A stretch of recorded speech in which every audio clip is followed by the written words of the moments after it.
What is up, guys? I got my hair cut yesterday, so I will be doing my best Darren G impression until it grows back.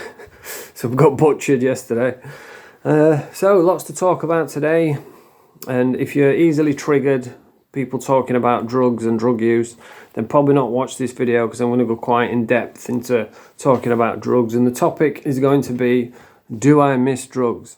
Now, obviously, my life is way better without drugs, but I've got to be honest, there are some aspects of being a junkie what I do kind of miss. So that's what I'm going to get into today. And I don't know if you saw yesterday, but a fairly big channel on YouTube, Ricky Kylin, I don't know how you say his name, some Geordie bloke. He had a bit of a meltdown yesterday. It was pretty funny. I don't know if it was a relapse, because I saw people in the comments saying, oh, you're better than this and all that crap. Think about your sobriety and all this. So I don't know if he's relapsed, but he was drunk as hell. And the thing is, like, with these people, I could spot them a mile away. Prison bullies. That's what they are. That's what this guy is. People like Yami B, Brian Cockrell, Paddy Conroy, they're all bullies from the streets, from prison. And what they do is they get out, and they see that people are doing well on YouTube by being reformed characters. So then they pretend that they're reformed characters. They say all the right things. Oh, I hate bullies. I used to bully the bullies in prison. And they put a mask on and they play the role. But eventually the mask will slip and the real bully will come out, which is exactly what happened yesterday. We've seen it with Cockrell when he was telling everyone, anybody who carries a knife is a coward. But then as soon as he pressed stop on the video, he didn't know he was still going. He's saying, oh, if he comes down here, I'm going to stab him. Like, well, I thought you said, you know what I mean? The mask slipped. And the same thing happened with his Ricky Kylin. And he got drunk and his true colours came out, and he was going on about calling people bacon, saying Hedgehog Man's a bacon, Danny G's a bacon, Paul Venice, Brett May, you're all bacons, I'm coming for you all, and I'll fight you, and just made himself look like a right plant pot. I'm sure he'll be waking up this morning with a bit of a hangover. He's going to need two hangover wanks to get rid of that one. And he'll be regretting it now, because a lot of people who watch his stuff have probably fell for this fake image and thinking, oh, this guy's a nice guy, he's changed his life, but he's not, he's a fucking bully. Just, I mean, have you seen his head? He's got like a cauliflower head. You know how most people get cauliflower ears? He's got a cauliflower head. It's got all fucking indentations in it. And yeah, he's pretty much ruined his channel, because people aren't really going to take him that serious anymore. I mean, he gets drunk calling people bacons. That's dark side material, isn't it? He's just another dark side fucking content creator, isn't it? There's just another dark side character unlocked. And people that used to watch him, that take him serious, they're probably not going to see him as a serious anymore. But anyway, yeah, it was pretty funny watching it. So yeah, drugs. Now, do I miss drugs? Now, people won't not understand how lucky they are just to wake up in the morning and not have to go searching for drugs. It's as soon as you open your eyes, you're on it. That's where I was at anyway. I was bad into drugs. I was an alcoholic. I was on Valium, Xanax, pregabalin, gabapentin, and smoking crack every single day. As soon as I woke up, my first thought was I would save like a can of beer and 10 Valium every morning. Otherwise, I wouldn't even be able to function without it. And there'd be days when I'd wake up and I'd be, as soon as my eyes open, I'd be full of dread and misery, like, oh, I've got another day in this fucking miserable existence of being a drug addict. And sometimes I would just cry, and I would just lay in my bed crying until my chest hurts, you know, because I just couldn't take it anymore. I couldn't cope another day in this miserable world. And I would have my can of beer, I would have my 10 Valium, and then straight away I'd be thinking crack. I need money for crack. And that's when my day would start. I'd get up and I would go out and just go try shoplifting, begging, borrowing, however I could get money, because I needed it for crack. And I think back now, I think, what was you doing, man? I could never imagine waking up now blazing crack. I feel sick just thinking about it, but that's where I was at. And I really do not miss that at all. But I tell you what I do miss, about it is when you actually get the money and then you ring the dealer up and then you go and meet the dealer. You know, there's usually shenanigans, messing around. You have to ring them back 50 times, and it's just a whole big event, just scoring some fucking crack. And then when you finally meet him, he finally turns up, you get the crack, and it's like, yes, buzzing. And that feeling of just scoring, and then you know you're going home to smoke it, that is a great feeling. And I do kind of miss that a little bit. That's why when you see the crackheads, you'll see them like, they don't really walk, it's more like a victory power march, because they've got the drugs in the pocket and they're like charging home and they can't wait to smoke this crack what they've just got. I do miss the banter as well, and the same with the heroin.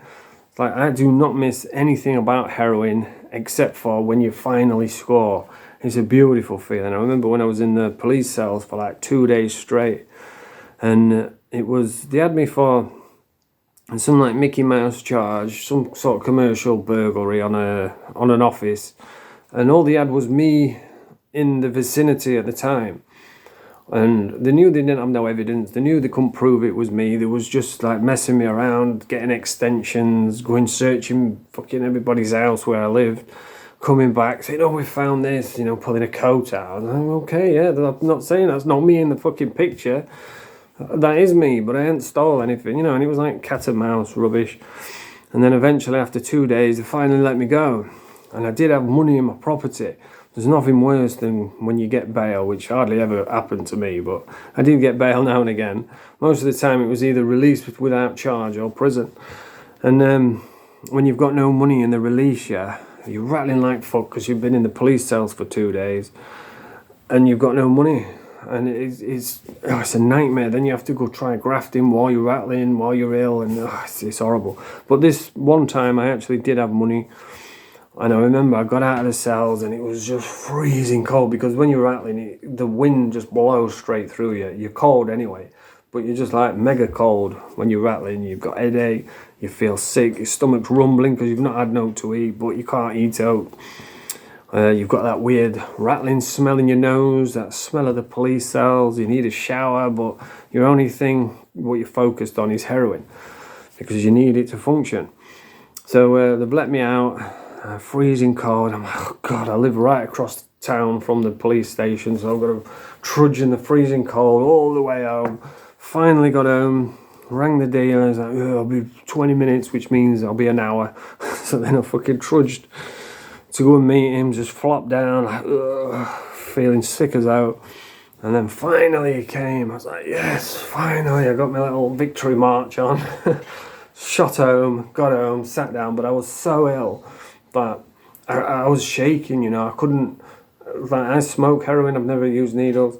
And what you do is you get your foil, you make a little dent in it, you put your gear on, you make a little tutel out of foil, and then you burn the powder and it blobs up into like a little blob, and then you just chase it up and down the foil, and that's how you do it.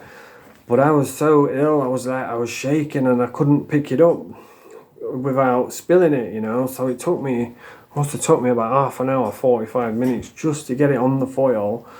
And then I was shaking and I finally blobbed it up, and it's like, once it's blobbed, it's on there, you know, you can't blow off, you can't drop it. So I was like, finally. And then I put the thing in my mouth, burnt it, and as soon as I smell, it's like a metallic, fishy smell for some reason, I don't know why. And as soon as the smell hit me, I was like, because I was so ill. And then I was puking, so I couldn't smoke it. So I'm sat here, rattling like hell. I've got gear in front of me, and I can't smoke it, because every time I try, I'm fucking puking up. And again, it must have took me about an hour to finally get to a position where I could just take it. And I'll never forget it. It was such a beautiful feeling. And all it took was one line, one little like that, and you can feel the warmth. It's like the ready break glow. Yeah, that's it. And you can feel the warmth coming into your body. You know, your eyes stop stinging, you stop sneezing, you get your appetite back, you feel tired so you can sleep again. All the sickness, the headache, everything goes away. And it's just a beautiful feeling, you know. I do miss that feeling of when you're absolutely rattling, you're absolutely ill, and you finally get your gear and you have your line and you can just sit back like, ah. And it's all this messing around, all this scoring, all this fucking miserable puking, all that, just to feel normal. And that's why I say you don't realise how lucky you are just to wake up in the morning and just feel normal. And it's a beautiful feeling. You just sit back with a normal feeling. You feel hungry, so you can eat like a bit of chocolate, because you can't really eat anything savoury. It's all sweets and yogurts. I used to live on fruit corny yogurts. I'd have like 2 or 3 days. I'd just start getting dizzy, and then I'd have to eat them. Or go and nick a chocolate bar or something. I was so skinny, it was unbelievable. And yeah, it's just gone in an instant, just one line. And it makes you feel normal again. I remember when I was in prison, the kid, I'm not going to say his name, kid from Hexthorpe in Donny, real good lad, I've known him since school. And I was in the cell, me and my cellmate, both rattling like fuck. We'd been like that for a week, no sleep, you know, nothing. Just miserable, puking, fucking headaches. We were sat there rattling for a week. And then this kid who I know, he says, oh, I'm getting a visit later. He says, I'll sort you out. I was like, fucking get in, you know what I mean, all day. I couldn't wait for this fucking visit. And he says, I'll do you a tenner bag, a proper one, not like in prison. If you buy a 5-item bag, he probably does about 2 lines, that's it. It's just a waste of time. But he says, I'll do you a proper tenner bag. And that's what he did. And I came back to the cell and we were sat there, we smoked the whole thing and we slept for like 2 days. But the problem is it put us right back to the beginning again, but it was so worth it, you know. It was a nice, lovely feeling. And that's what I miss about heroin, is just the feeling of being so ill that you can't even move, and then you finally get your drugs and it's such a relief, and just to feel fucking normal, it's crazy.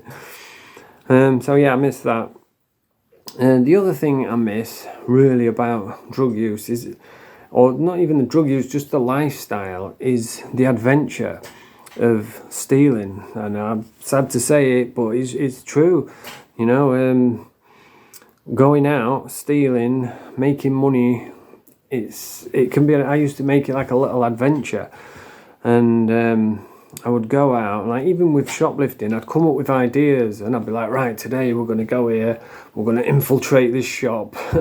Right, I'm going to go here and I'm going to go around there and I'll cause a little decoy over there, so the people in the what they call the staff in the shop go over there, and then I'll steal it there and I would make like an adventure out of it. I used to do it at that PC World. I had a good little score going there. And what I used to do is I would go in and they had like the tills here, and they had, you know those alarms, what you walk through and they go beep, beep, beep.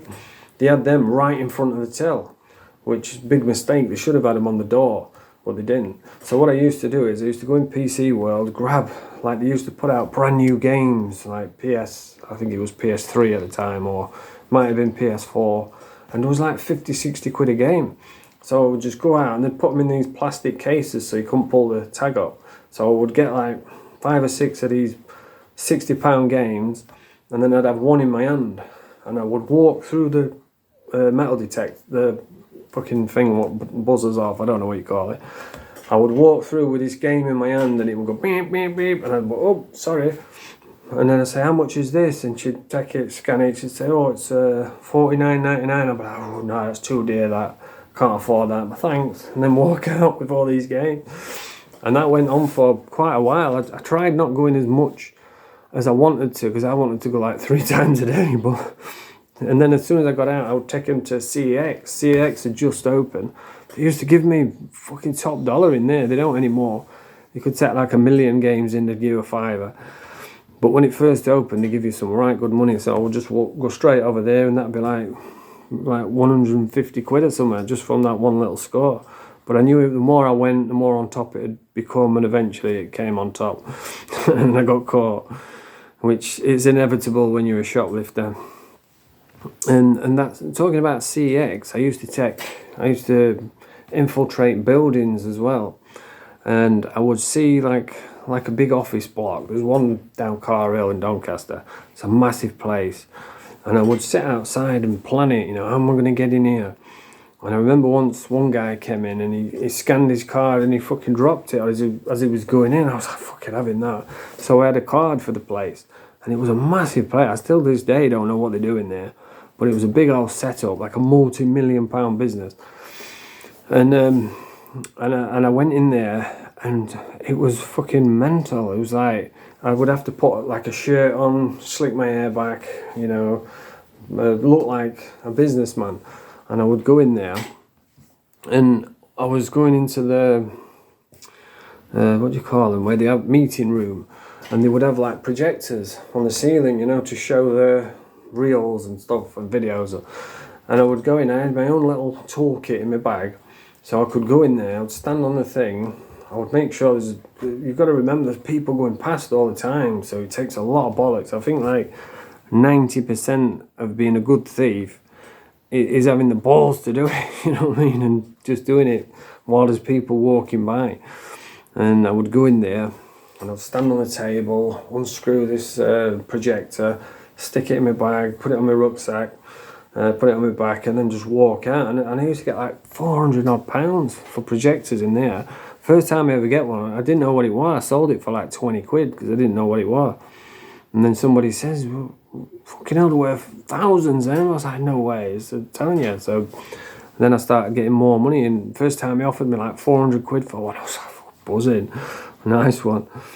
And that's kind of what I missed. I remember once when I went in and there was a laptop. Somebody had left a laptop out and they must have gone to the snack machine or gone for a coffee or something and left a laptop there. And I've gone in, picked it up, put it on my shoulder, and as I was walking out, he was walking in. He's like, excuse me, I think that's my laptop you've got there. I was like, I was just going to hand this in, mate, yeah. You know what I mean? And then just fucking shot off. And then what I used to say,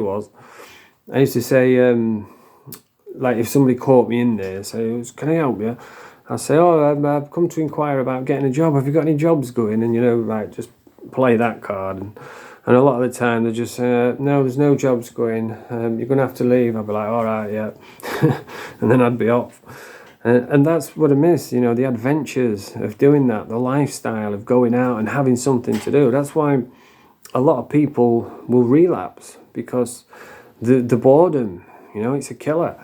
When you get clean, you go from like 100 mile an hour out every day, all day, grafting, making money, meeting people, having banter, talking, doing your drugs, having a laugh, and then boom, all that's gone, and it's replaced with 24 hours in a day, and it'll drive you mad. That's why people think, oh, well, I'll go and get a bag, I'll just have one off, and then that's the day past, because you'll be sat booting, then you're gouching, and the day's gone. So that's why they do it.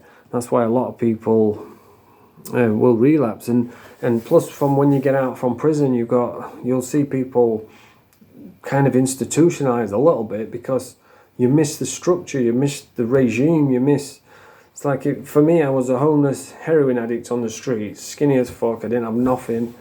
I was, just some scruff on the street. But then in prison, you can set up shop, you get a little crew together, you've got people that are willing to stand up and fight for you. And it's like you're somebody in prison. You get a job, you can go to education, you've got everything provided for you. You're stuck in a regime and structure. You know what you're going to do. That's why I always tell people, you've got to have a regime what you stick to. That's what I do now. And I stick to it no matter what, even if it's raining, if it's snowing, I will still do what I always do every day. So I'm not sat around idle thinking about things, because that's when when you get in your own head, that's when it's the hardest, So yeah, structure's very important, and people miss that from prison, and then they'll get out and you've just got 24 hours in a day and nothing to do. And I know that people say, oh, just get a job. But, if you've been a long-term addict for the last 20 years, you can't just walk into a job. You're not used to it. Like with me now, I struggle around normal people. Like, if you throw me in a jail or throw me on the streets with the homeless guys and the bums and winos, then I can talk for hours, I can mingle, I can do well. I will flourish in a prison environment, but you put me in a working setting, I'm lost. I don't know what to talk about. I get awkward. I get, you know, it's like when doing YouTube. I see people in the street like, hey, how's it going? And watch you on YouTube, and I don't know what to say. You know, it's like, I'm getting better at it though.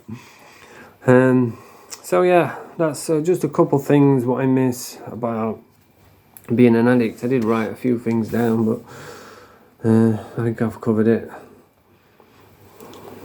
But yeah, I miss the structure of or just the lifestyle, really. And isn't it weird how you miss that fucking feeling of just feeling normal? You know, you go through all that fucking crap just to feel normal. It's absolutely mental. But anyway, that's the video for today. And if you are struggling, I would say just keep going, you know, keep trying, keep fighting. You've only got to get it right once. You could fail 1,000 times. I know I've failed loads of times. But you've only got to get it right once. And yeah, just keep going, keep moving forward. So if you like this video, press the thumbs up, subscribe to the channel. Mange too.